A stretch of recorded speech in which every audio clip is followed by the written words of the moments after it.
Well, good afternoon, and thank you. It's nice to be here. You know, there are many of us, and the day is long, so I'm just going to get to the point for the sake of time.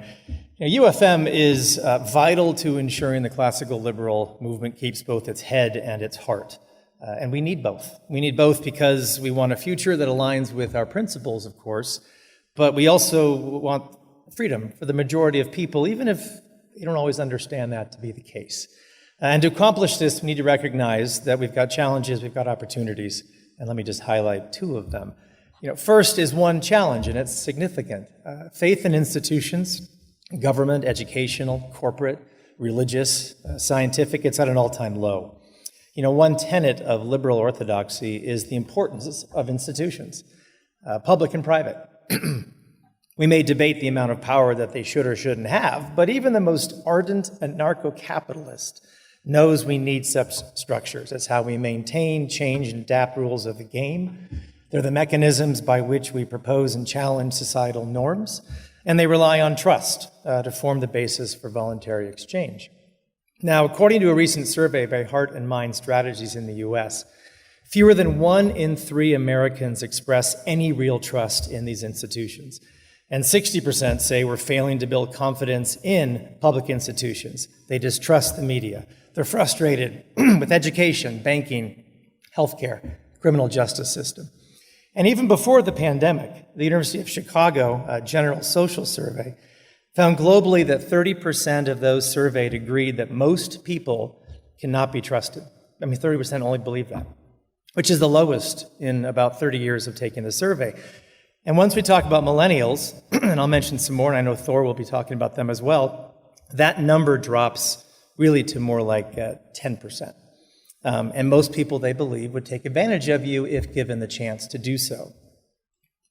In the early 1980s, a Harvard professor named Sam Huntington predicted that a moment of serious mistrust in the United States and globally would occur around the second or the third decade of the 21st century. Guess what? That's where we are. In the US, this moment of serious institutional crisis sort of began around 2008, 2010. We had a lot of outsider groups push conservatives to the right, began to divide libertarians. We had young socialists sort of upend the Clinton political machine, brought us Bernie Sanders, Alexandria Ocasio-Cortez. We had activist students on campus, which began redefining the notion of academic freedom and expression. The Black Lives Matter organization and its anti-economic freedom message had actually shrunk in size and impact only to reemerge internationally in the last 24 months. And social media has destroyed any concept or has sort of eliminated the idea of the fourth estate, a sort of independent media sector. And of course, most recently, as seen as suspect, the US electoral system of government. And in the middle of all this, in case things can't get that bad, like a hurricane arriving in the middle of a major earthquake, COVID-19 shows up and exposed all those societal flaws and drove wedges among families and neighbors and clients and customers and students and professors and shop owners and landlords and colleagues and friends. And it really led us to question whether any of this makes sense. My friend David Brooks, who's not exactly a libertarian, describes social trust as the measure of a society's moral quality, whether people and institutions in it are trustworthy, whether they keep their promises, whether they work for some notion of the common good, whether they self-police, whether they remain a positive force for individuals to pursue his or her dreams. When people in a church lose their faith in God, the church collapses.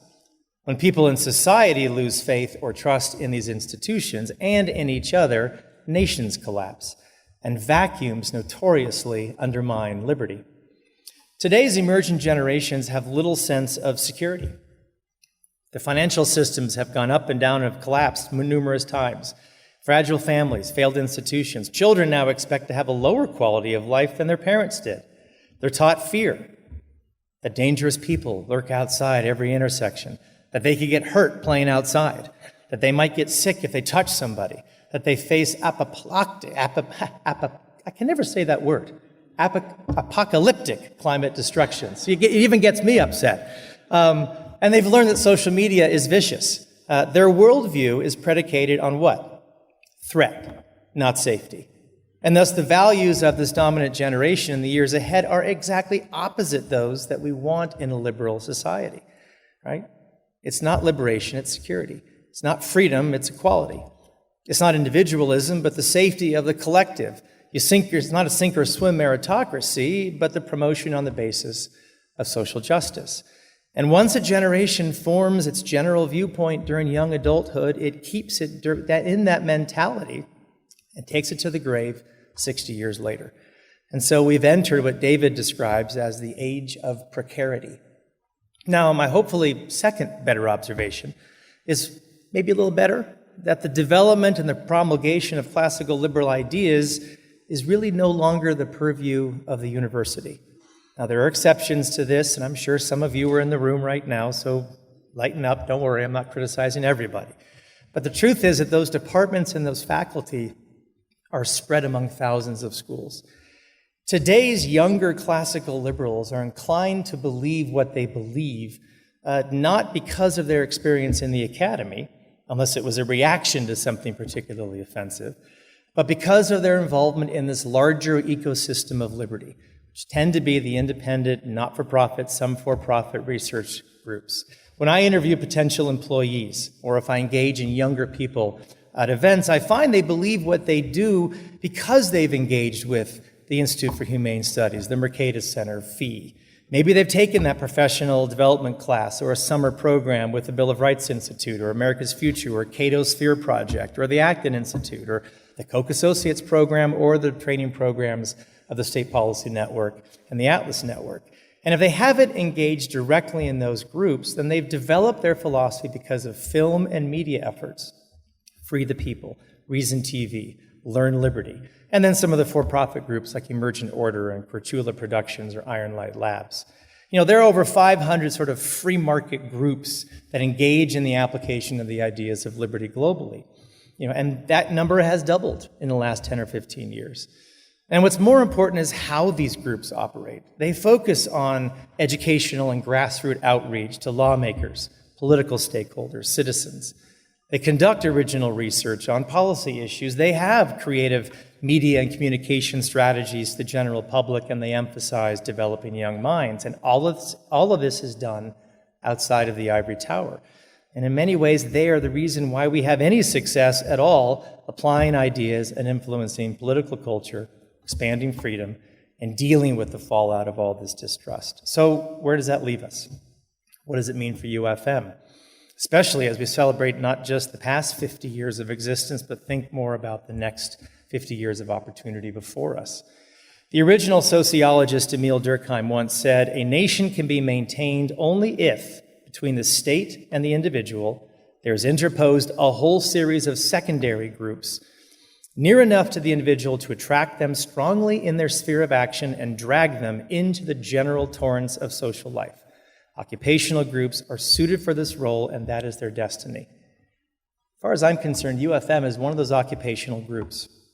Brad's talked a little bit about UFM's key virtues, right? Humility, civility, an authentic search for truth, and I'd add another one. It's to produce not merely thinkers, but doers. I'm less interested in creating the next Milton Friedman than I am about producing armies of filmmakers and architects and engineers and dentists who value basic ideas of liberty and look not to government, but to their own abilities and voluntary associations to address problems.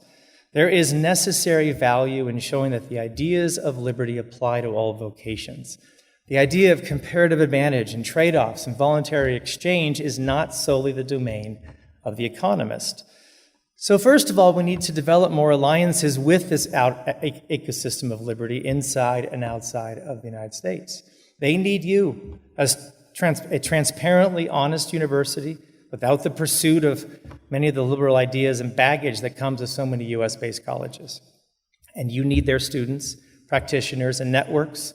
You need them to be places where you can send your homegrown students, which is your most treasured asset, and you really need their donors, but that's a different conversation. Secondly, we need to improve the language of liberty. We love talking about liberty, right? We devote more energy to proving how objectivist we are or not, and there are only about 14 objectivists in the entire world, for the record. And the reality is that the majority of the world doesn't care. Sorry if you're an objectivist, right? In other words, we fall short of focusing on the most important thing, which is the real impact of our ideas on individual human lives. So while I do remain pessimistic about the decay of societal trust, I do recognize that the preferences of today's young professionals are clear. They want jobs that contribute to making the world a better place. They want to support companies that embrace what they see as important. They seek to align their life choices with what they have determined to be, as Larry Arnn says, the true, the good, and the beautiful. Well, UFM can be a messenger of this. We need to teach the heart alongside the mind. We need to couch value and freedom and opportunity very differently. Adam Smith has already taught us that material success is already a means to an end. So the question we all need to ask ourselves is, to what end? As classical liberals, we care about improving human flourishing and giving each of us this freedom to prosper. But freedom and prosperity mean different things. For some, it's the freedom to choose a hobby, to pursue a skill.